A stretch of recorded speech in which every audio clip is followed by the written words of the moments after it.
오늘 핸섬하다 잘생겼다 몇 번 나오는지 제가 한번 세보도록 하겠습니다.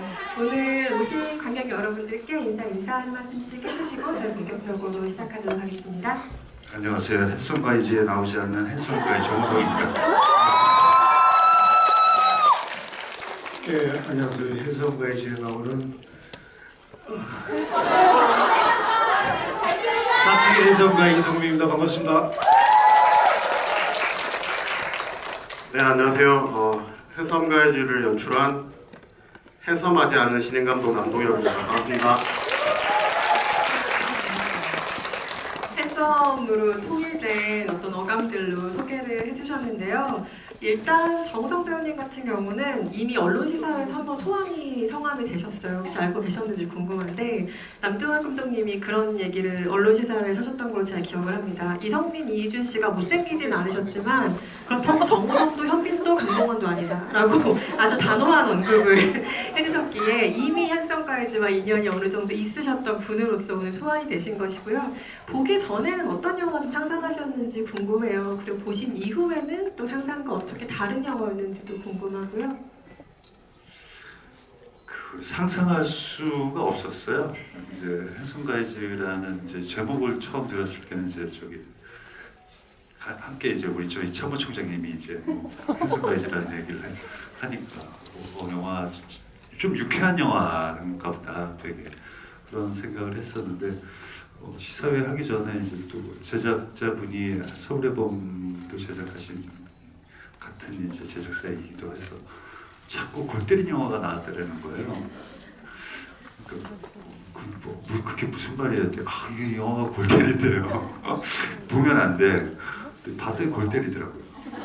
너무 웃겨가지고 너무 웃기고 보고 난 다음에 정말 오래간만에 이렇게 다음 날에도 제필이랑 상무가 자꾸 기억이 나는 거예요. 이렇게 사랑스러운 캐릭터를 오랜만에 만날 수 있는 영화였던 것 같아요.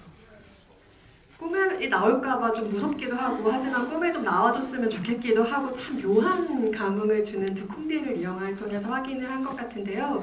이성민 배우께는 먼저 가벼운 이런 질문 한번 드려보고 싶습니다. 각본을 완독하셨을 때 어떤 기분일지가 사실 제가 배우들한테 즐겨하는 질문은 아닌데 이 영화가 너무 궁금한 게 왜냐하면 글로 봤을 때 이 영화의 첫인상이 어땠을지 도무지 상상이 안 되는 영화이기도 하더라고요. 그래서 완성된 본편을 보면 복선이 등장하고 수습하는 과정이 굉장히 꼼꼼하게 그려진 작품이라는 아기가 정말 딱딱 맞는 작품이라는 생각도 들었는데 각본의 인상도 그러했을지도 궁금하고요. 처음에 대본 받았을 때 제목 보고 좀 의아했던 기억나고요. 올 것이 왔구나라고 생각하진 않았습니까? 그 핸섬 가이즈의 핸섬의 하나를 제가 할 거라는 생각을 못하고 대본을 받고 대본을 보면서는 뭐랄까요, 서양 영화에서 좀 익숙할 수도 있는 그 구성인데 한국 영화에서는 잘 보기 힘든 스토리였던 것 같아요. 그래서 평소에 그런 영화를 즐겨 보는 편인데 그래서 그게 이제 호감을 가지고 봤고 지금 기억나는 거는 대사들이 소위 시체말로 좀 많이 짜친 대사들이 있었어요. 이거를 어떻게 해야 되지? 그런 생각을 하면서 읽었던 기억이 납니다. 그리고 영화를 볼 때는 이렇게 진행하신 분 말씀하신 것처럼 이렇게 치밀하게 계산되어 있다는 생각을 못했었고 영화를 보고 나서 감독님에게 그 지점에 대해서 굉장히 찬사를 보냈던 기억이 납니다.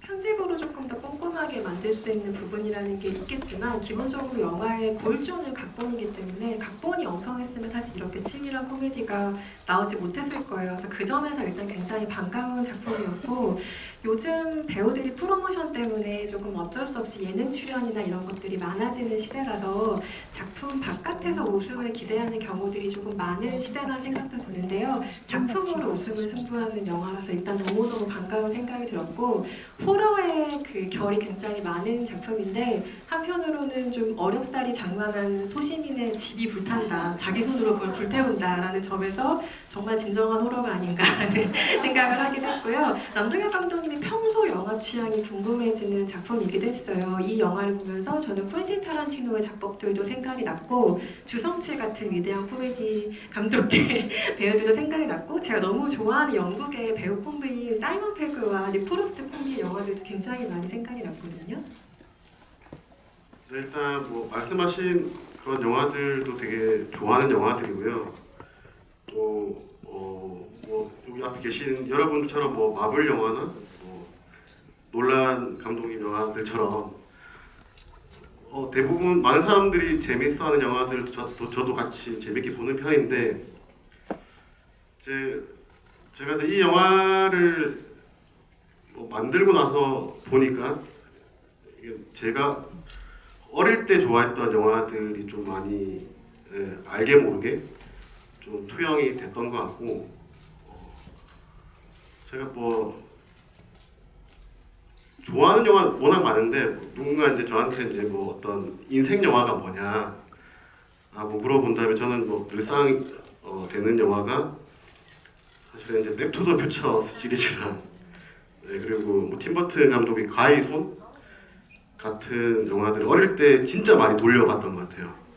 비디오 테이프로 처음 샀던 비디오 테이프가 가히 손이었던 것 같고 또 백투더 퓨처 시리즈 같은 경우는 이제 주말의 명화에서 뭐 명절날 이제 1탄, 2탄, 3탄 연속으로 하는 거를 비디오 테이프에 이제 녹화를 해가지고 수시로 돌려봤던 것 같은데 지금 와서 생각해 보면 약간 뭔가 제필과 상구 같은 경우는 약간 가위손이랑도 좀 닮은 지점이 많은 것 같고 의도했던 건 아닌데 어느 날 이제 미나가 입고 있는 그 빨간색 점퍼 원래는 성빈의 것이었던 그 점퍼가 백투더 퓨처 2에 나온 그 마이클 제이 폭스가 입었던 미래 점퍼 그거랑 느낌이 되게 비슷한 것 같더라고요.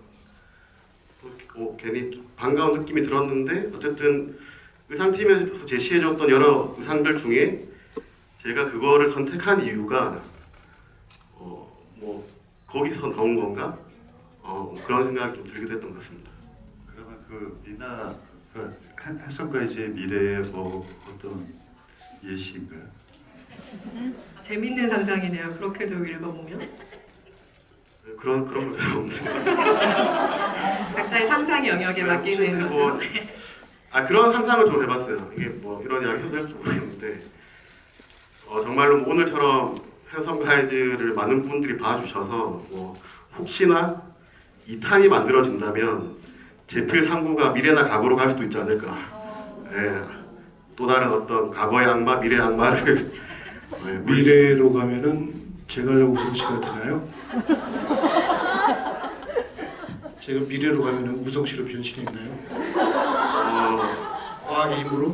그렇게 원하시면 제가 한번 만약에 보겠습니다. 합성의 힘으로? 일단 출연하셔야 되니까 일단 반반 합성으로? 일단 의견 던져주시면 제가 다 넣어보도록 하겠습니다. 외모 변형에 대한 질문은 좀 난감해하시는 것 같아서 빠르게 넘어가 보도록 하겠습니다. 그리고 뭐 미남의 기준이란 것이 사실 시대별로 조금 다르기 때문에 진짜 과거나 미래로 이 콤비가 간다면 또 어떤 그 미의 기준에 맞닥뜨릴 것인가가 지금 문득 궁금해지기도 하고요. 감독님 마이크 잡으신 김에 하나만 더 여쭤보면 초반 흐름의 편집에서 고심하신 점이 가장 좀 방점으로 고심하신 점이 무엇일지 궁금한 게 이 영화는 저는 본격적으로 발동이 걸리느냐 안 걸리냐 영화인 것 같거든요. 거기에 일단 한번 올라타면 정말 롤러코스터처럼 신나는 영화가 될 것이고 거기서 발동이 걸리지 않으면 끝까지 이게 나랑 맞는 웃음 코드일까를 조금 고민하게 되는 어떤 지점들도 있을 수 있을 거라고 생각해요. 관객들의 기본 성향을 다 고려하다 보면 초반의 흐름에 이건 중요하다. 여기서 웃음의 발동을 좀 걸려야 한다. 라고 고심하셨던 지점이 있는지도 궁금했습니다. 일단 초반 전개에서 이제 고민했던 부분은 크게 두 가지인 것 같은데요. 일단 이성민 선배님도 이제 여러 인터뷰에서 말씀하셨던 것 같은데 이제 사실 이 제필 상구 두 캐릭터를 어떻게 좀 범죄자처럼 어필시키느냐 사실 이제 뭐 저도 다른 인터뷰에서 말씀드렸지만 이제 일단은 기본적으로 이 코미디 연기는 연기를 엄청 잘하는 배우가 해야 설득력을 가진다라고 생각을 했고 그래서 이성민, 이희준 배우님들한테 제안을 드리게 됐던 것 같은데 근데 그럼에도 사실 두 분 이미지가 워낙 호감형이시기도 해서 또 어떻게든 두 분이 어떻게든 그 제필 3구에 맞는 역할들을 만들어 오실 거라고 믿고 있었지만 선배님도 고민을 되게 많이 하셨던 걸로 알고 있고 저도 저대로 뭘 어떻게 뭐 좀 할 수 있을까라는 고민을 했을 때 일단은 이제 배우분들이랑 촬영할 때는 같이 상의를 해가면서 제필 3구 캐릭터를 이렇게 만들어가고 찍었던 것 같고요. 편집을 할 때 조금 더 편집적으로 어필할 수 있는 방법이 없을까라고 고민을 해서 만들어지게 된 게 원래 이제 시나리오에는 없었는데 편집 때 만들어진 게 이제 오프닝 뉴스 장면이거든요. 예, 그 뉴스 장면에서 좀 이미 이제 제필과 상구가 뭔가 범죄 용의자로 낙인이 찍혀 있는 그런 뉴스로 시작한다면 관객들이 이 영화를 볼 때 좀 이 둘을 악당으로 느끼면서 보게 되지 않을까 그런 판단을 하게 됐던 것 같고 모르겠습니다. 그게 지금 얼마나 이제 다른 관객분들이 좀 그렇게 받아들여지셨는지 뭐 제가 지금 확신을 할 수는 없는 것 같은데 조금이라도 도움이 되지 않았을까라고 생각을 하고 있고요. 그리고 웃음 포인트는 사실 이제 그 초반 또 오프닝 장면이 영화 한 초반 한 20분 정도쯤에 나오는 과거 부마 장면이 사실 오프닝으로 계획이 돼 있었거든요. 시나리오 상태는. 근데 이제 편집도 1차 편집은 과거 구마 장면부터 시작하는 걸로 이제 1차 편집이 완료가 됐었는데 이게 이제 편집에서 보니까 너무 받아들이기가 힘든 장면이 예, 처음부터 그 특별 출연해 주신 이모니 선배님이 사망하시고 메롱을 하는 게 제가 봐도 좀 받아들이기 힘들겠다. 이게 이제 텍스트일 때는 이제 글이니까 뭐 좀 재밌겠다 하고 넘어가졌던 것 같은데 만들어 놓고 보니까 너무 센 거죠, 받아들이기가. 네, 그래서 일단은 뉴스를 만들기 전에 그 장면을 어떻게 해야 되나에 대해서 뭐 저희 제작사 분들과 또 편집 기사님과 뭐 여러 분들 같이 만들어 가시는 분들과 상의를 한 결과 이 펜션에서 성빈과 미나가 옛날 이야기를 할 때 들어가는 게 좀 자연스럽겠다. 타이밍상으로 그게 좋겠다. 라고 결정이 돼서 이제 편집으로 또 후시로 이제 ADR로 대사도 더 추가로 만들어서 지금의 자리로 오게 된 거고요. 그게 결과적으로 더 어떤 그 씬도 더 재미를 얻게 되는 그런 결과를 얻게 된 게 아닌가 싶고 물론 이제 마음을 열고 보시는 분들 같은 경우에는 처음부터 뭐 마트 씬부터 재밌게 봐주시긴 하는데 대체로 우리 영화가 어떤 영화구나라는 게 딱 드러나는 순간이 그 이모니 선배님의 등장 장면부터지 않을까. 등장이라기보단 등퇴장이라고 해야 맞을 것 같은. 네. 등장과 동시에 세 컷 만에 이제 하차하시는 그리고 이제 이어진 바로 그 박경혜 배우의 메롱. 팬썸까지 이런 영화였구나를 그때부터 느끼시게 되는 걸로 이제 파악이 되고 있는데요. 그래서 그 전까지는 어떤 빌드업 시간들, 캐릭터들을 좀 소개하는 시간들이었다가 갑자기 훅 그 장면들이 들어오면서 점차 이제 우리 영화를 확실하게 인지하시고 보시게 되는 타이밍이 아닌가 생각하고 있습니다. 편집의 흐름에서도 이걸 어떻게 만들고 붙이느냐에 따라서 영화의 결이 완전히 달라지기 때문에 끝까지 작업자들이 놓을 수 없는 과정이 편집이기도 하죠. 굉장히 공들인 편집이었다는 생각도 들었습니다. 성공적인 편집이었다는 생각이 드네요. 이게 일본 관객이 그랬어요. 감사합니다. 그리고 뉴스 클립은 감독님이 일본 관객분들이 어느 정도 효과적으로 받아들일지 모르시겠다라고 얘기하셨는데 굉장히 효과적으로 받아들이실 것 같고요. 그 첫 등장의 이 몽타주가요 굉장히 강렬해요. 사실은 그 몽타주가 뜰 때부터 이 영화가 이런 영화야? 라고 저는 느꼈거든요. 그리고 사실은 이제 뭐 모든 영화들이 이제 후반 작업을 하면서 편집 과정에서 이제 순서를 바꾸기도 하고 그러면서 그 과정 속에서 또 많은 타협이 들어가기도 해요. 근데 이 영화는 그냥 순서가 바뀌었을 뿐이지 어떤 타협도 없는 굉장히 용기 있는 영화라고 저는 느꼈거든요. 그래서 이 영화가 갖고 있는 게 사실 영화의 재미를 떠나서 함께 영화라는 일을 하는 업에 있는 종사하는 사람으로서 이 영화가 갖고 있는 이 용기 그리고 그 배우와 감독 간의 그 서로에 대한 신뢰와 믿음 그것이 모든 씬에 다 이렇게 녹아 배어 있거든요. 그리고 정말 뻔뻔하고 그러니까 확신에 찬 어떤 그런 코미디적인 그 확신, 웃음에 대한 확신을 갖고 있구나. 근데 이 뻔뻔함이라는 게 그냥 뭐 잘난 척하거나 이렇게 남을 무시하는 게 아니라 우리가 선택한 길은 이거야. 여기에 대한 확신을 가지고 이 코드로 우리는 웃겨야 되고 웃길 수 있어라는 서로에 대한 어떤 그 합의가 이 영화의 완성도를 엄청나게 높이고 있다라고 저는 생각했거든요. 맞아요. 완벽하게 공감하는 평이고요. 안 그래도 이거는 관객 여러분들도 너무 반가운 영화겠지만 영화 산업 안에 있는 사람들이 굉장히 반가워할 만한 작품이다. 특히 배우들이 정말 반가워하는 작품이지 않았을까라는 생각이 든 게 한국에서 흔히 시도되지 않는 아주 신선한 영화라는 데는 모두 동의가 좀 있을 것 같고요. 배우의 입장에서는 정말 좀 신나게 놀아볼 수 있겠다라는 판이지 않았을까. 그래서 그런 반가움과는 별개로 또 나름의 결심이 필요한 작업이었을 것 같기도 해요. 왜냐하면 코미디의 호흡이라는 것이 이게 내가 생각하는 호흡과 관객의 호흡이 맞아떨어지지 않으면 그것처럼 배우에게 두려운 순간이 없을 것 같기도 하거든요. 그래서 그 선택과 관련해서 정우성 배우님이 많은 생각들 하셨을 것 같아요. 이성민 배우가 이런 캐릭터 선택하기까지 어떤 고심의 과정이 있었을까? 나라면 어땠을까? 이런 공감을 좀 바탕으로 하면서 보시지 않았을까 싶은데요.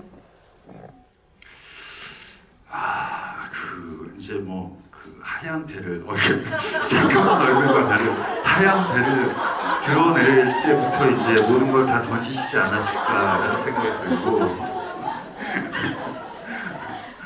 사실 웃음의 코드 안에 가질 수 있는 자신감은 제필이의 본심이라고 생각해요. 제필처럼 이렇게 세상 정의롭고 올바른 마음을 갖고 있는 사람이 있을까? 만약에 제필처럼 그렇게 야 이거 굉장히 중요한 것 같고 이게 소중한 것 같은데 빨리 부동산 사장한테 연락해서 주인한테 돌려주자. 이런 만약에 그러면 이제 옆에 있는 상구가 현실에서 같으면은 미쳤어 형? 이러겠죠. 근데 또 이제 그 옆에 있는 상구가 아주 라인을 잘 타요 둘이. 그래서 이렇게 어떻게 보면 영화가 갖고 있는 그 뭐 고어한 부분도 있잖아요. 근데 그것도 이제 너무 관객들이 받아들이기에 지나치게 뭐 이렇게 좀 역반응을 날 수 있을 정도. 이 감독님은 굉장히 여기에서 이제 관객들에 대한 배려는 이런 부분에서 있었다라고 생각하고 그 배우로서 그런 제필이 갖고 있는 천성이 아마 연기하실 때 큰 무기가 되지 않았을까라는 그냥 그런 생각을 했어요. 어떠셨는지요? 뭐 그렇게까지 생각하려고 그냥 뭐 중요한 거는 감독님이 저희의 생각들, 저희가 준비한 것들에 대해서 많이 수용을 해주시고 한 덕분이 아닐까 모든 것들이.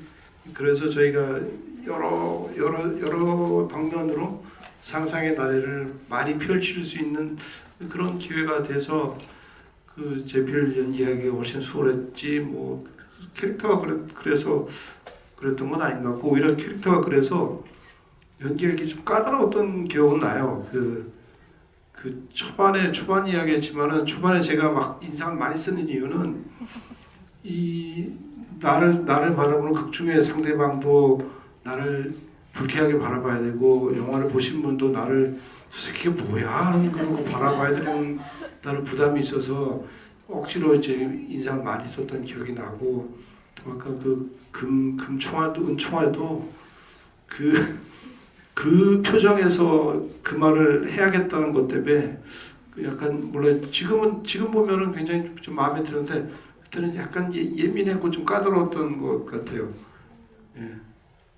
그때 영화를 다 보고 난 다음에 제필의 그런 험상 굳은 모든 인상들 이 세상 다 귀엽게 자세하고 남지 않나요? 너무 사랑스러워 보이는 게 문제라면 문제인 것이죠. 근데 이제 그런 영화 끝나고 난 다음에 그런 제필이 관객에게 던져주는 그 잔상 때문에 이 핸섬 가이즈가 더 사랑받을 수 있는 영화가 되지 않을까라는 생각합니다. 맞아요. 근데 제필은 가만히 보면 무신론자인 것 같아요. 그죠? 뭐 고사도 계속 질색팔색 하고 여러 가지 거를 좀 고사하는 사람이기도 하고 뭐 쟤네 뭐 단체로 약 먹었네 악령 무슨 악령이야 뭐 이런 이야기를 하기도 하고 좀 화가 많은 타입이라서 아마 상구보다 외모에 대한 내적인 상처가 사실 훨씬 더 많은 인물이 아닐까라는 짐작도 조심스럽게. 맞아요. 제필이 그렇게 막 길길 날뛰고 화를 내는 거는 그 상구의 그 두리뭉실함 때문이거든요. 그 우리가 잘생겼다고 이야기한 것은 사실 제필이 생각에 우리 못생겼는데 얘가 너무 기죽어 있고 상대들이 우리를 보면 불쾌하니까 그 용기 잃지 말라고 하는 말이거든요. 무슨 얘기하다 이렇게. 경찰이 그 민증 검사하는 장면 보면은 제필이 4년형이죠. 제필이 79년생이고 상구가 저랑 동갑인 83년생으로 설정이 돼 있더라고요. 그래서 정말 놀랍게 영화를 보기도 했는데 어쨌든 예 그렇습니다.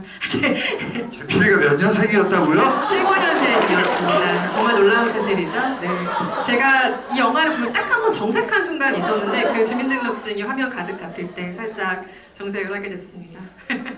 코믹 연기와 호흡이 타이밍이 정말 중요한 연기이기도 하잖아요. 근데 정말 감탄스럽다 이 장면은 이라고 동료 배우로서 보시면서 느낀 장면 있으실 것 같아요. 어떤 장면이었는지 많으시겠지만 소개를 좀 해주시겠어요? 정호성 배우님. 네.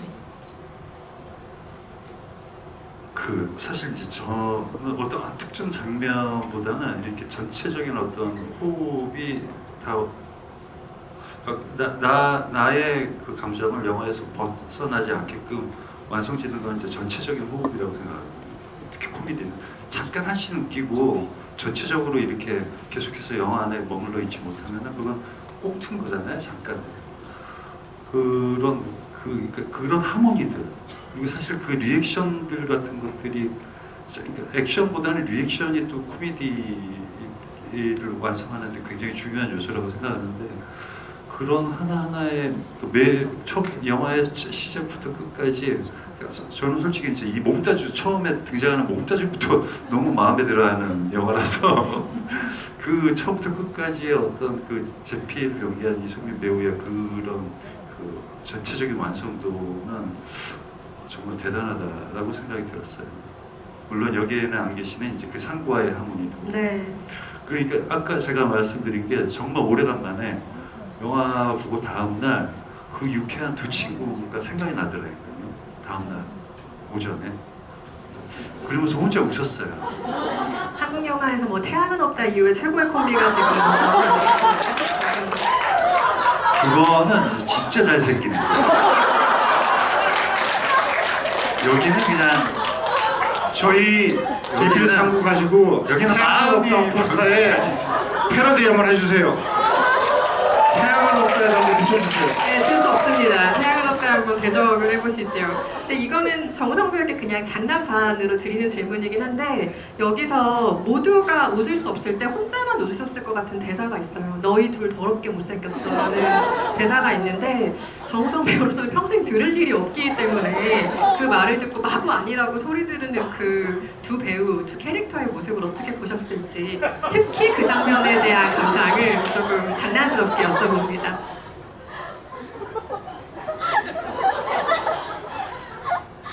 안쓰러웠어요. 저기 참.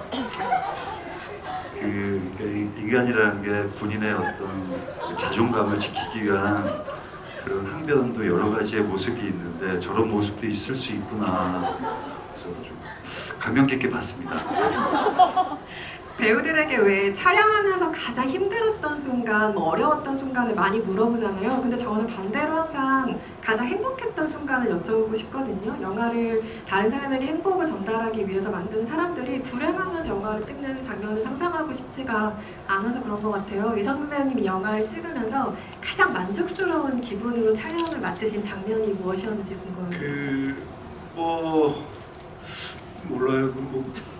그렇게 촬영장에 있어본 적이 별로 없긴 한데 그 현장에서 가장 많이 웃었던 씬은 우연 선배님의 그 영어 씬이에요. 하여튼 웃어서 NG를 많이 냈어요. 네, 이게 촬영하면서 그 정도로 저희가 그렇게 웃고 막 그런 적은 없는데 그 씬이 유독 기억에 남아요. 그렇죠. 이게 서울에 보면서 김은석 배우의 그 영어 연기 이후에 이 혜성가이즈의 우연 선배의 이 영어 연기는 정말 헐리우드이 보고 감탄하지 않을까 싶습니다. 아니 안 그래도 배우들에게 그 대사의 자율성이라는 게 어느 정도 주어진 현장이었는지 궁금했어요. 남도현 감독님께 특히 그 장면 얘기가 나왔으니까 여쭤보면 그것이 각본에 그대로 써 있었을까? I'm a boy, you are a girl, I'm fine, how are you 같은 대사들이 어느 정도로 그 자율성을 좀 주셨어요? 대사의 경우에는? 일단 기본적으로 대체로 다 대본에 충실하게 연기를 해주셨다고 생각을 하고요. 근데 그 장면 같은 경우는 사실 우연 선배님이 사실 뭐 촬영 회차가 얼마 안 되시는 편인데 처음에 제가 그냥 말씀드렸던 건 엄청 진지하게 해주시면 된다. 괜히 막 코미디 영화니까 뭐 더 할 거 없는데 딱 진지한 심각한 신부님을 해주시면 좋을 것 같다라고 했고 그 기사대기 맞는 장면도 원래는 그 대사가 없었어요. 그래서 뭐 그냥 끙끙 앓는 소리를 내는 정도로 돼 있었는데 너무 재미가 없어가지고 아마 그 성민 선배님이랑 희준 씨 몰래 그냥 우연 선배한테 몰래 영어로 한번 횡설수설 해주시면 어떻겠냐 깜짝 놀라시더라고요. 아니 진지한 신부라고 해놓고 왜 이상한 걸 시키시려고 그러냐. 근데 근데 어떤 영화라고 제가 딱 정해드리진 않았어요. 근데 해보겠다고 하셨고 선배님이랑 희준 씨도 이제 뭘 하시는지 모르는 상태에서 테이크를 새로 갔는데 갑자기 Excuse, how are you? Fine, thank you. 를 하니까 이제 그 순간에 너무 웃음이 참기 힘들어. 저조차도 이제 너무 무서워가지고 다들 웃음이 터졌던 걸로 기억하고 있습니다. 마지막으로 감독님께 하나만 더 여쭤보고 관객석으로 마이크를 넘길 텐데요. 모든 감독이 현장에서 늘 확신에 찬 연출을 선보이면 좋겠지만 사실상 그건 좀 어려운 일인 것 같아요. 오히려 그때 마음을 좀 열어두고 자기의 두려움도 고백을 하고 이걸 어떻게 잘 만들어 갈 수 있을까 협업을 해가는 과정이 사실은 영화라는 과정인 것 같은데 신인 감독이라고 긴장이 더하고 뭐 기존에 경력이 많은 감독이라고 덜한 것은 아니지만 그래도 신인 감독, 첫 연출작이란 부담은 항상 가장 크게 지고 있는 것이기도 하거든요. 남도현 감독 현장에서 좀 자신이 없던 순간 혹은 내가 이대로 좀 이 영화를 완성시켜도 될까라고 고민이 됐던 순간에 혹시 배우들이 역으로 용기를 준 경우가 있다면 혹시 있는지도 궁금하고 어떤 경우인지도 궁금합니다. 없다고 절레절레 하시는데 네, 사실 이제 아무래도 제가 뭐 처음이고 저도 이제 이 결과물의 어떤 막연한 이 영화에 대한 어떤 저만의 어떤 막연한 이미지는 갖고 있었지만 이게 어떻게 구현될 수 있을지 확신하기 힘든 상태에서 배우분들과 스태프분들의 어떤 도움을 받아가면서 이제 영화를 만들어갔던 것 같은데 제가 지금 기억나는 거는 한 5회차 정도 지났을 때 이성민 선배님이랑 이제 숙소에서 그때 한창 코로나 시즌이어가지고 촬영 때가 저희가 뭐 밖에서 뭘 먹거나 하기 힘든 시국이어서 주로 숙소에서 같이 뭐 맥주를 마시거나 선배님 술 안 드시니까 뭘 사와서 같이 먹는다거나 그런 시간을 많이 가졌었는데 갑자기 이런저런 이야기를 하시다가 선배님이 나 감독님 신뢰하기 시작했다고 그런 말씀을 해주시는 거예요. 이게 한 본인도 저를 처음 경험하시는 거니까 한 4, 5회차 정도는 서로가 서로를 알아가는 시간이었을 것 같고, 네, 선배님이 그때 감독님이 본인한테 어떤 이야기하는 것들, 디렉션 주는 것들이 되게 납득이 될 때가 많다고, 그냥 앞으로는 그냥 감독님 믿고 하면 될 것 같으니까 마음 편하게 하시라고, 자기도 마음껏 연기하겠다고 그 말씀을 해주시는데 되게 그때 막 5회차밖에 안 찍었지만 내가 그래도 뭐 잘하고 괜찮게 하고 있구나. 그때만 형이 잘생겨 보였어요? 네. 그래주면 형이 잘생겨 아, 보였어요. 선배님만큼은 솔직히 정우성 선배님보다 훨씬 더 미남으로 보이시고. 아니 근데 언론 시사회에서 그렇게 얘기 안 하셨잖아요. 그런 말 하시면 안 돼요.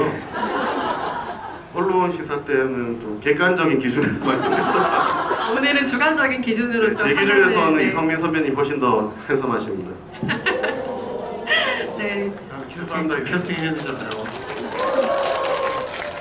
근데 그 말 한마디가 이 현장에서 많은 것들을 어깨 부담을 지고 있는 감독에게 얼마나 큰 힘이 되었을지 상상이 가는 말인 것 같아요. 같이 하고 있는 동료로부터의 그런 응원만큼 사실 힘을 주는 것은 없죠. 관객석으로 마이크를 넘겨서 질문을 받을 텐데요. 감상보다는 여러분들의 질문을 받기 위해서 질문을 간단하게 부탁드리겠고요. 한 분당 하나의 질문을 받을 거고, 감상은 소셜미디어에 남겨주시면 이분들이 다 찾아보시더라고요. 그래서 감상은 소셜미디어에 부탁드리겠습니다. 가장 먼저 손 드셨던 저기 5번째 줄에 계신 사이드에 계신 관객분께 마이크 드립니다. 5번째 줄이고요. 하나, 둘, 셋, 넷. 6번째 줄이네요. 네, 맞습니다. 네, 마이크 전달 받으시고 질문하신 분들께는 남도현 감독님과 이성민 배우의 사인이 들어가 있는 엽서를 선물로 드립니다. 안녕하세요. 영화 너무 잘 봤고요. 저는 사실 지금 얘기 들으면서도 계속 이제 이성민 배우님이 이렇게 손을 넣은 그 장면이 계속 생각이 나거든요. 그래서 그 세 분이 이렇게 영화 보시면서 아직 뭐 계속 다음날 돼서도 계속 생각나는 장면이라던가 가장 재밌게 보셨던 그런 장면이 가장 궁금한 것 같아요. 아까 정우성 배우님이 답변해 주셨으니 두 분은 우리가 만들었지만 진짜 이 장면은 두고두고 좀 웃기다라고 생각할 만한 장면이 있을까요? 뭐 저는 뭐 10손가락 깨물어서 안 아픈 손가락이 어디 있겠어요. 근데 뭐 유독 영화 끝나고 편하게 보는 그 뉴스 인터뷰 장면에 이렇게 블러 처리돼갖고 나올 때 둘이 그 장면이 너무 재밌었고, 그 이거 뭐 사담 에피소드이긴 하지만 실제로는 그 제비라고 삼가 유튜브를 개설해요. 예, 그거는 편집에서 빼셨는데 그것도 아주 재밌었어요. 궁금하시죠? 아니 또 너무 이렇게 궁금증을 남기고 저희에게 그렇게 해주시네요. 남도현 감독님은 본인이 가장 좋아하는, 어려우시겠지만 웃긴 한 장면을 뽑아주신다면요? 네, 저는 항상 이런 질문 받을 때 몇 번 받은 적이 있어서 항상 똑같은 말씀 드리고 있는데, 저는 이제 영화 후반부에 그 제필, 이성민 선배님 연기한 제필이 그 악마로 빙의된 성빈의 어떤 역습을 받는 순간에 그 허벅지에 어떤 위험한 꼬챙이가 딱 꽂히는 순간에 보여줬던 혓바닥 연기. 혓바닥을 내밀면서 고통스러워하시는 그 컷을 촬영할 때, 아, 우리 영화가 드디어 이제 끝을 향해 달려가는구나. 활용 점점을 찍는구나. 제가 제일 애정하는 컷입니다. 얼마나 애정하게 감독이 이런 얘기를 하는가. 혹시 그 장면이 기억에 남지 않으셨다면 N차 관람하셔도 좋겠습니다. 다음 질문도 받아볼 텐데요. 정우성 배우님이 한 분 지목해 주시겠어요? 부탁드립니다. 네, 맨 앞에 계신 관객분께 마이크 드립니다. 안녕하세요. 맨 앞이어서 앉아서 질문을 좀 드리겠습니다.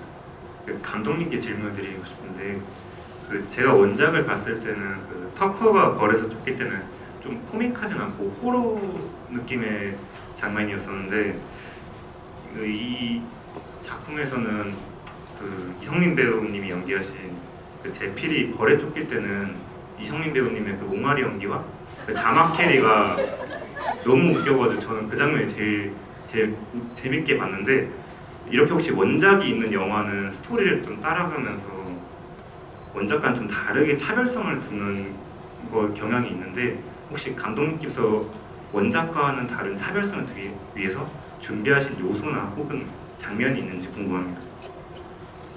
일단 그 원작 같은 경우도 원작 그 자체로 굉장히 뭐 매력 있고 저 개인적으로도 11, 2년 전에 보고 엄청 재밌게 봤던 영화인데요. 어쨌든 이 그 원작을 우리나라 대중들한테 보여드릴 어떤 상업 영화로 만들겠다고 결심을 한 순간에 다시 봤을 때 우리나라 정서랑 좀 굉장히 상충되는 부분이 많게 느껴지더라고요. 영화적인 톤이나 여러 가지 설정들이 원작을 지금의 어떤 핸섬 가이드로 고치는 과정에서 제일 신경 썼던 거는 좀 우리나라의 정서에 맞게 좀 톤을 밝게 끌어올리게 하는 작업을 많이 했던 것 같고요.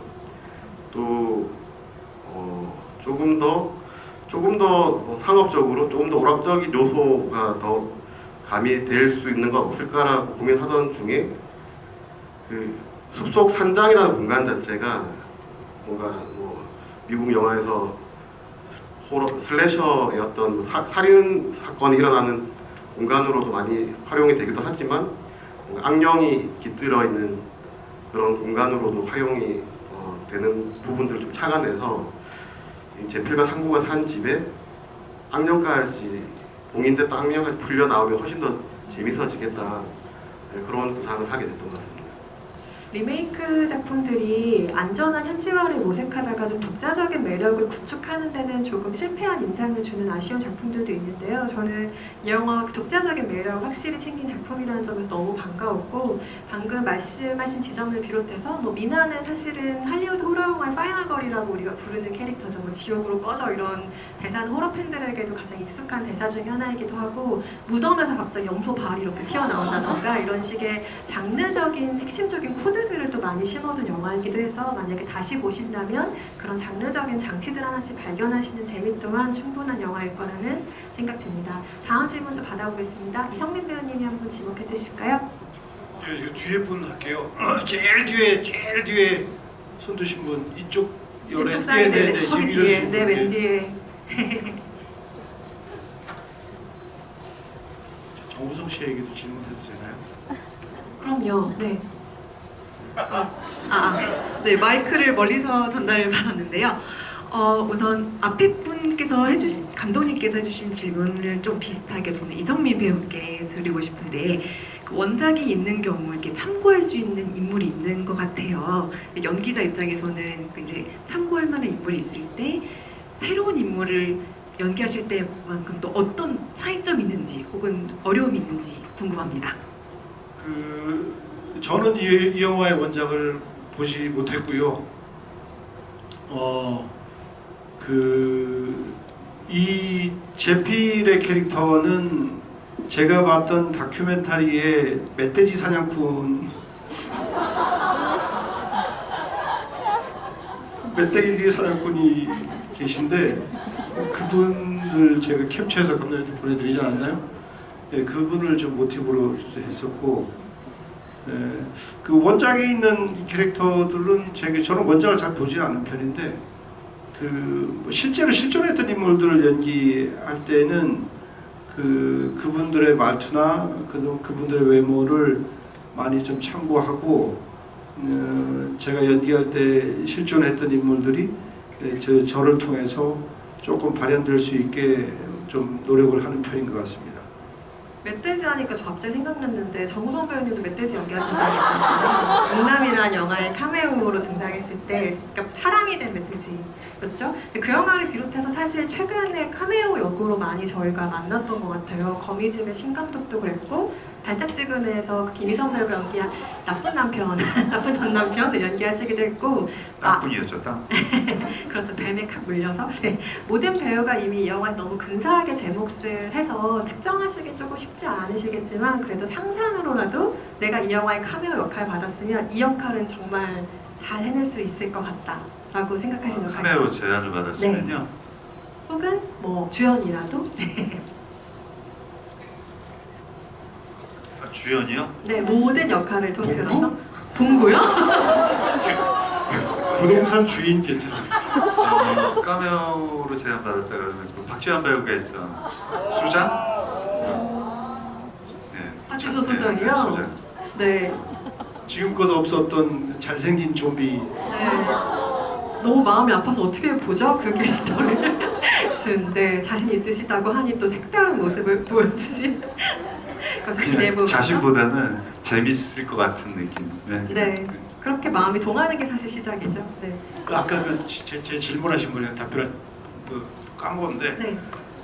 그래서 죄송합니다. 제가 이제 질문에 요지를 이제 깨달았는데 그래서 되게 제 원작에 있는 캐릭터 연기할 때 원작을 보지 않는 이유가 그런 영향을 받을 것 같아서 좀 피하는 편이긴 해요.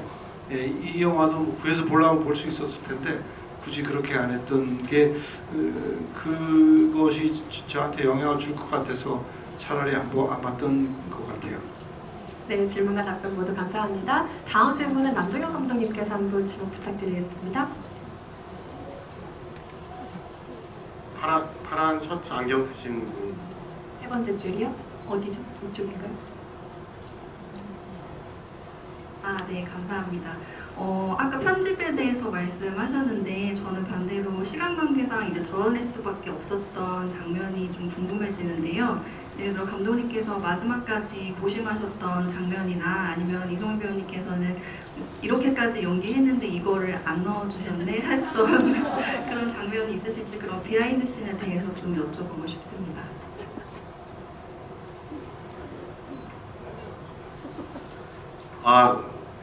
저한테 하나, 선배님한테 하나 하신 거죠.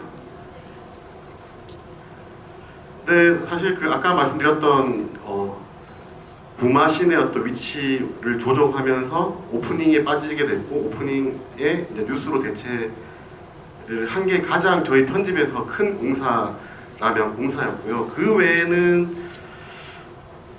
저희는 정말 알차게 촬영을 했기 때문에 그렇게 삭제된 장면이 그렇게 많지는 않은 것 같고요. 그냥 좀 그냥 씬 내에서 조금씩 덜어내는 정도 말을 줄이는 정도 작업인 것 같은데 지금 생각나는 게 이제 사실 이제 제일 아까운 장면 생각났어요. 그 어떤 장면이냐면 제필이 이제 악령이 들어간 채소장 박지환 씨가 부활한 이후에 이제 혼자서 독백을 하시잖아요. 자신의 어떤 목숨을 내던지시겠다는 결의를 다지실 때 상구를 향해서 그때 들어가는 과거 회상 장면이 있어요. 네, 그 순간에 이제 집 매물이 처음 인터넷에 뜬 거를 보고 둘이 너무 행복해서 얼싸 껴안고 이제 하하하하 하고 너무 마음이 아파요. 목공소 마당 한가운데에서 너무 행복해하는 그 장면을 회상하면서 막 과거를 회상하면서 극중 제필이 막 울면서 그 대사를 하시는 걸로 설계가 됐었는데 이게 다 넣어보니까 너무 호흡이 길어지고 좀 과해지는 것 같아서 아쉽지만 저희가 이제 200만이 넘으면 공개하는 걸로 하겠습니다. 기대를 해봐도 좋겠네요. 도와주십시오. 저는 뭐 아쉬운 것 없고요. 미련 없고요. 선생님이 알뜰하게 다 써주셨고 유튜브 장면은 좀 그 역시 네. 재밌었거든요. 찍을 때. 추후에 공개될 어떤 날을 한번 기다려 볼게요. 이쪽에 마이크를 한 번도 안 드렸죠. 이쪽 사이드에 계신 관객분들께 마이크 드릴게요. 저쪽 뒤에서 이렇게 손을 들고 계신 관객분, 네, 지금 뒤돌아보신 관객분 마이크 전달 부탁드립니다. 네.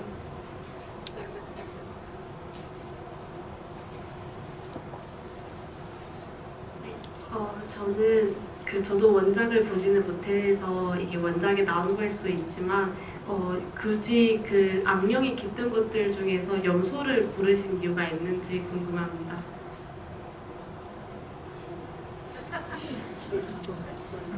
네.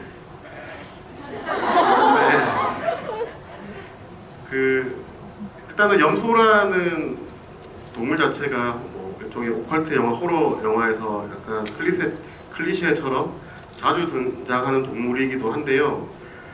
좀 그런 클리셰를 뭐 처음에는 피해볼까라는 생각이 우리나라 뭐 야생에서 자주 발견되는 뭐 고라니라든지 토끼라든지 뭐 곰이라든 다양한 동물들을 좀 떠올려 보기도 했는데 좀 영화 자체가 굉장히 좀 특색 있고 뭐 좀 일반적인 영화랑 다른 결의 영화이기 때문에 그런 어떤 작은 요소들까지 너무 특이한 걸로 가버리면 오히려 영화가 더 너무 나가게 될 것 같다라는 생각이 들어서 조금 클리셰더라도 우리 영화에서 좀 잘 활용하면 충분히 괜찮을 수 있지 않을까라는 생각에 호러 영화에서 자주 오컬트 영화에 자주 사용되는 어떤 익숙한 염소라는 동물을 정해서 사용하게 된 것 같습니다.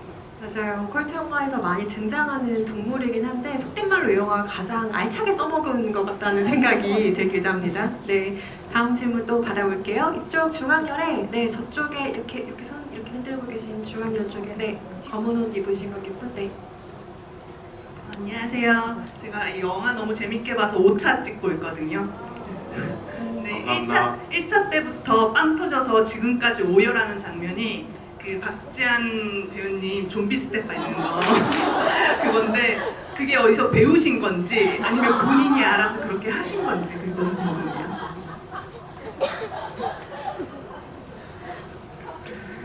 네, 사실 뭐 저도 이 영화를 배우님들과 준비를 하면서 뭐 많은 어느 정도 노력을 했겠지만 사실 얻어 걸린 부분들도 굉장히 많다고 생각하는데 배우분들 덕분에 그 중에 하나가 이제 박주환 씨의 소위 요즘 좀비 댄스 그리고 상구의 어떤 설거지 댄스 네, 그 두 장면 같은 경우에 사실은 지문 한 줄로 돼 있었던 것 같아요. 상구가 미나를 향해 춤을 춘다. 그리고 최 소장 같은 경우는 최 소장이 눈을 뜨고 벌떡 일어나서 삐그덕 다가온다.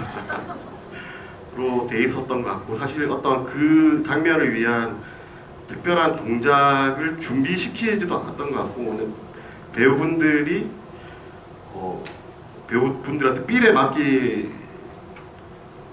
했던 것 같은데 일단은 제가 되게 푹 빠졌다고 생각 드는 게 배우분들이 일단은 사실은 이 시나리오 자체가 본인들이 애정이 있어야 출연을 할 수 있는 시나리오라고 생각 더욱더 좀 다른 영화들과 다르니까 본인들이 한 두세 가지 버전을 직접 다 준비를 해오셨던 것 같아요.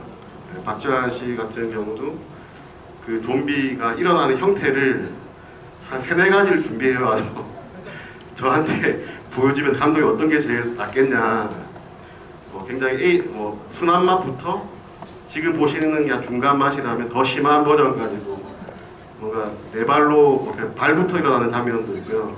여러 가지 버전이 있었는데 지금 보시게 된 그 정도의 동작 몸짓이 우리 영화에 가장 어울리겠다는 판단을 하게 됐던 것 같고 그렇게 촬영이 됐던 것 같습니다. 엄선된 것이었군요. 그 지환 씨 얼굴에 제 얼굴이 있거든요. 원시척이에요. 시사회 끝나고 제가 물어봤어요. 그래서 지환 씨가 현대무용을 했었어요. 그래서 이제 이것 때문에 이렇게 이제 연습하러 갔다가 안무를 이렇게 뭔가 짜려고 그러는데 아이디어는 안 떠오르고 근데 그 안무 선생이 이제 뭐 이 음악을 그냥 켜놨는데 마이클 잭슨 음악이 나오더래요. 그래서 옛날 마이클 잭슨 음악 중에 그 트릴러라고 있어요. 근데 뮤직비디오가 약간 이런 그 좀비는 아닌데 거기에서도 이제 막 악령들이 이제 춤추는 장면이죠. 갑자기 그게 생각이 나서 그걸 모티브로 해서 했다라고 박지한 씨에게 듣고 전해드립니다. 그리고 참고로 말씀드리면은 배우들끼리 뭔가 이 영화 촬영장 와서 상대 배우들이 보여주는 연기를 보고 약간 자극을 많이 받았던 것 같아요. 이러면 안 되는데? 그래서 많은 준비를 후에 하고 다시 왔다는 후일담을 저는 전해드립니다.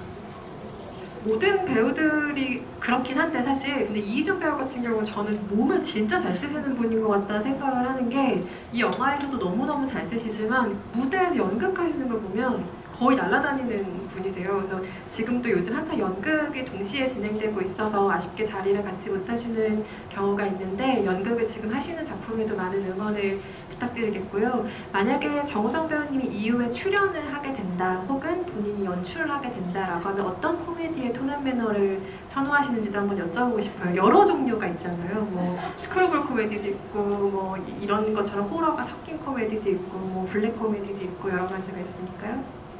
저 블랙 코미디요. 연출하신 보호자가 사실은 블랙 코미디의 결이 있다라고 말씀하신 바가 있습니다. 마지막 질문 하나만 더 받아볼까요? 저쪽에 손수건인가요? 뭘 들고 계신 거죠? 네, 저쪽에 들고 계신 분께 마이크 드립니다. 저도 너무 영화 좋아서 한 5번 봤는데 꼭 100만 넘어가지고 손익분기점 넘어서 이런 다양한 작품 만났으면 좋겠습니다. 그리고 처음에 그 차량 번호 나올 때 89마 6666으로 시작하는데 그 8이 그 피를 의미하는 거고 그 9가 그 갑자기 이름이 생각나서 그렇게 의미하는 건지 가볍게 하나만 질문드리고 yes or no만 좀 답해 주시면 좋겠고, 그 다음에 제필이 너무 당하기만 하는 것 같은데 혹시 일부러 좀 그렇게 이성민 배우님 맷집이 좋으셔서 그렇게 설정하신 건지 조금 궁금합니다. 영화 너무 재밌게 잘 봤습니다. 네, 일단 그 빠르게 번호판에 대해서 설명해 드리면 팔은 다시 특별한 의미는 없고 팔은 아마 화물 트럭에 팔이 들어가는 경우가 많다고 해서 팔로 됐고, 구마는 생각하신 그 구마가 맞아요. 구마 666.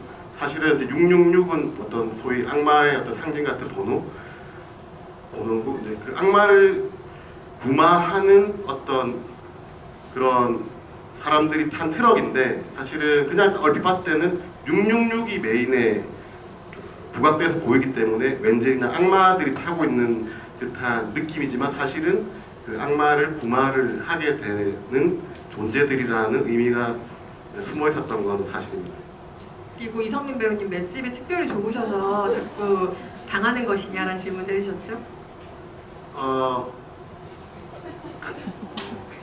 애초에 시나리오에 그렇게 그렇게 다 돼 있었고요. 선배님이 뭐 그런 본인이 뭐 벌에 쏘이고 물에 빠지고 하시는 거를 알고 출연하셨기 때문에 합의된 것이다. 네, 제가 일부러 그렇게 힘들게 해드리지는 않았던 것 같고, 아까 이제 그 기자님이 말씀하셨을 때 희준 씨가 몸을 잘 쓰신다고 하셨는데 실제로 희준 씨도 엄청 몸을 잘 쓰시지만 제가 저희 현장에서 느꼈을 때는 이성민 선배님이 훨씬 더 유연하시고 훨씬 더 날렵하시다고 생각합니다. 이 자리에 계신 분이기에 제가 또 없는 분을 또 칭찬했더니 이렇게 또 주거니 받거니가 희준 씨가 있어서도 제가 그렇게 말씀. 이 말은 제가 이준 씨에게 꼭 전해드리도록. 진짜 몸을 잘 쓰세요. 네, 농담이고요. 뭐 워낙 극단 차이부 때부터 두 분이 뭐 연극 무대에서부터 펄펄 날아다니던 배우들이란 사실은 저희가 너무 잘 알고 있으니까요. 네, 질문과 답변 모두 감사합니다. 더 끝도 없이 이야기를 나누고 싶은 영화죠. 밤새 막 떠들고 싶고 막 웃으면서 얘기 나누고 싶은 작품인데 시간 관계상 오늘 마무리를 해야 될 것 같고요. 정우성 배우님부터 오늘 관객 여러분과 함께 해주신 소감 한 말씀씩 부탁드리겠습니다. 네, 이렇게 유쾌한 영화에 함께 이렇게 GV식을 갖게 돼서 굉장히 기쁘고요.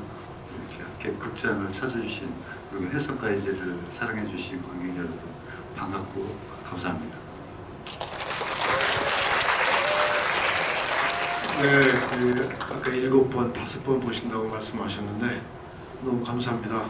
그리고 특히 또 오늘 이 자리 빈자리 없이 채우셔서 너무 고맙고 저희 영화 더 잘 될 수 있도록 주변에 많은 소문 부탁드리고, 특히 오늘 이 자리 참석해서 관객과의 대화에 핸섬한 모습을 보여주신 정우성 씨, 지금도 그 표정이 생각나요. 그 영화 시사를 마치고 그 퇴장하는 길에 로비에서 저랑 맞닥뜨렸을 때 그 밝은 표정으로 너무 재밌다 그래가지고 그렇게 착한 히어로 영화를 알았던 것 같아요.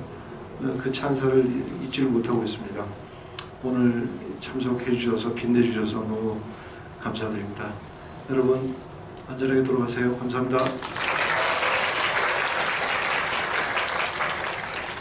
네. 저는 어쨌든 신인 감독이다 보니까 이런 모든 상황들이 처음이라서 좀 어색하기도 하고 또 너무 좀 감격스럽기도 한데요. 오늘 되게 궂은 날씨인데도 이렇게 극장을 가득 채워주셔서 저희 영화도 봐주시고 또 저희 이야기를 들려주셔서 정말 감사드리고요. 다들 느끼시겠지만 좀 특별한 영화고 특별한 영화인 만큼 저희 배우님들 뿐만 아니라 저조차도 좀 남다른 책임감을 가지고 찍었던 영화라고 생각이 되는데 그만큼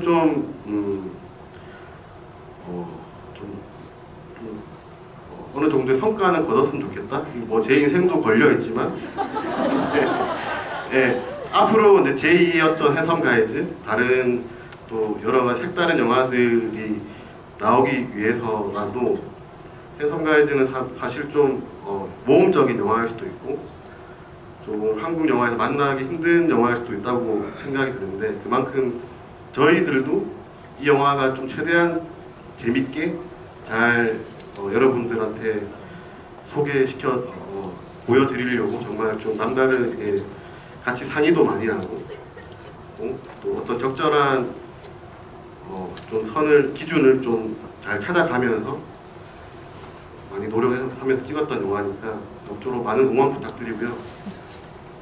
사실 오늘 정 선배님 저랑은 이제 시사회 때 잠깐 뒤풀이 자리에서 스치듯이 이제 인사 한번 드리고 그때도 뭔가 저를 알아보시고 뭔가 좀 대견하다는 눈빛을 네, 말 없이 보내주셔서 되게 그 이야기를 나한테 몇 번이나 했어요.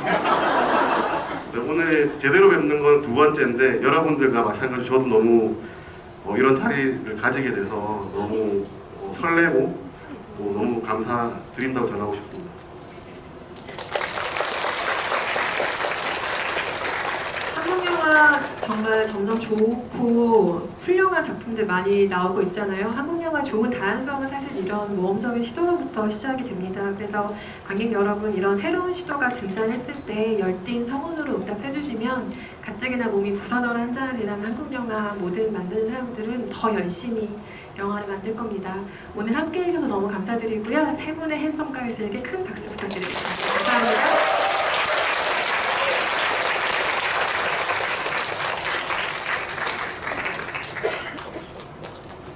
저희 퇴장은 뒤쪽으로 하실 거예요. 자리에 잠시만 앉아 계실게요. 아니면 앞으로 나오시면 안 돼요. 위로 올라가시게요. 위로 올라가세요. 앞으로 나오시면 안 되시고요. 오빠 안녕히 가세요. 오빠 안녕히 가세요.